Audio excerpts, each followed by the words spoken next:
बड़ी ही दिलचस्प और सीख देने वाली है, तो बने रहिएगा अंत तक। बहुत समय पहले काशी को शिक्षा की नगरी के नाम से जाना जाता था। उस समय यह परंपरा होती थी कि प्रत्येक बालक जो ब्राह्मण के घर में जन्म लेता था, उसे काशी जाकर वेदादि शास्त्रों का अध्ययन करना होता था।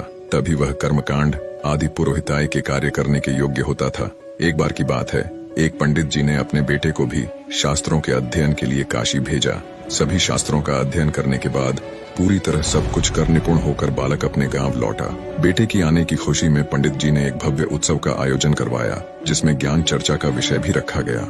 उसमें नए पंडित जी को शास्त्रोक्त तरीके से ग्रामवासियों की समस्याओं का समाधान करना था।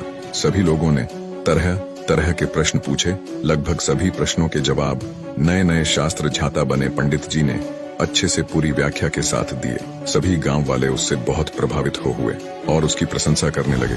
इतने में एक बूढ़ा किसान सामने आया और उसने पूछा, महोदय, क्या मैं भी कुछ पूछूं? तो पंडित जी ने पूरे विश्वास के साथ कहा, हाँ हाँ, क्यों नहीं, ये सभा ये प्रोग्राम इसलिए तो है।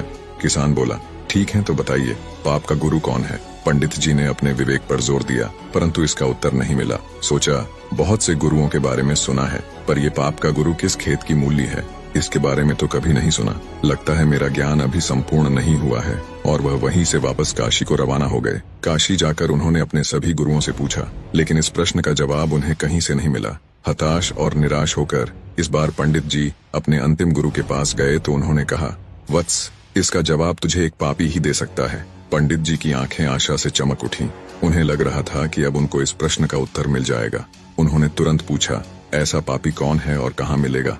गुरुदेव बोले, मैं तो किसी पापी को नहीं जानता, लेकिन एक वैश्या है, वह तुम्हारे इस प्रश्न का जवाब दे सकती है।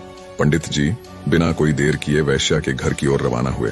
पंडित जी को आता देख वैश्या ने स्वागत में ताना कसते हुए कहा, ज्ञान के साधक आज अज्ञान की सेवा में कैसे? पंडित जी ने स्वाभिमान पूर्वक कहा, हे देवी, मुझे आपसे केवल अपने एक प्रश्न का उत्तर चाहिए और उसका उत्तर केवल तुम ही दे सकती हो, इसलिए तुम्हारे पास आना पड़ा। मुस्कुराते हुए वैश्या बोली, पूछिए महाशय, ऐसा कौन सा प्रश्न है जिसका जवाब केवल मैं ही दे सकती हूँ? पंडित जी बोले, मैं जानना चाहता हूँ कि पाप का गुरु कौन है। वैश्या ठहाका लगाकर हंसी और फिर गंभीर होकर बोली, महाशय, इसके लिए आपको कुछ दिन यहाँ रहना पड़ेगा। अब पंडित जी इस प्रश्न के उत्तर में पहले ही काफी भटक चुके थे, इसलिए उन्होंने वैश्या की बात मानकर वहाँ रहना स्वीकार कर लिया। लेकिन पंडित जी बोले, हे देवी, मैं यहाँ रह तो लूंगा, लेकिन खाना पानी अपने खुद के हाथ का बनाया हुआ ही लूंगा। वैश्या बोली, जी अवश्य। इस तरह 4 दिन बीत गए। प्रतिदिन पंडित जी खाना बनाते और अपनी पेट पूजा करते थे। आखिर परेशान होकर पंडित जी ने वैश्या से पूछ ही लिया, हे देवी, मुझे मेरे प्रश्न का जवाब कब मिलेगा? वैश्या बोली, थोड़ा धैर्य धारण कीजिए महोदय, बस 1 दिन की और बात है। उसी दिन पंडित जी का खाने पीने का सामान भी खत्म हो गया। वैश्या का ठिकाना गांव से काफी दूर था। भयंकर गर्मी और चिलचिलाती धूप देखकर पंडित जी ने सोचा, अभी तो बहुत गर्मी है, सूर्य ढल जाएगा, तब शाम को बाजार जाकर सामान लाऊंगा। और भूखे पेट ही काम में लग गए। सुबह से भूखे पंडित जी अपनी पोथियों के पन्ने पलट रहे थे। तभी अचानक वैश्या का आगमन हुआ। वैश्या बोली, पंडित जी, आप अकेले खाना बनाते हैं, कितने परेशान हो जाते हैं। एक काम कीजिए, कल से नहा धोकर आपके लिए खाना मैं ही बना दिया करूंगी। इससे मुझे भी आपकी सेवा का कुछ पुण्य मिल जाएगा और भोजन के साथ दक्षिणा में मैं आपको एक सोने की मुहर दूंगी।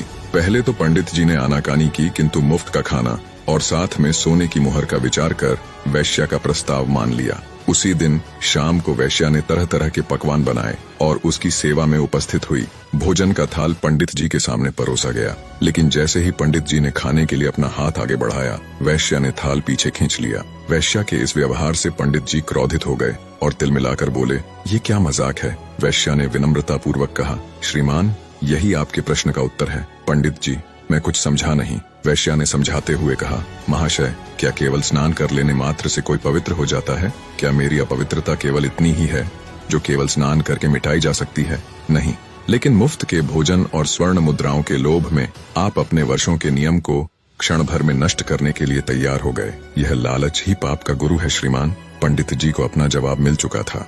निष्कर्ष, ये लोभ ही है जो हमारी पवित्रता को नष्ट करता है। अब वो किसी भी रूप में हो सकता है, धन दौलत, चाहना आदि आदि। कहा गया है, ये लोभ कोई छोटी चीज नहीं बल्कि काल का पुत्र है, इसलिए इससे जो बच गया वो पार उतर गया।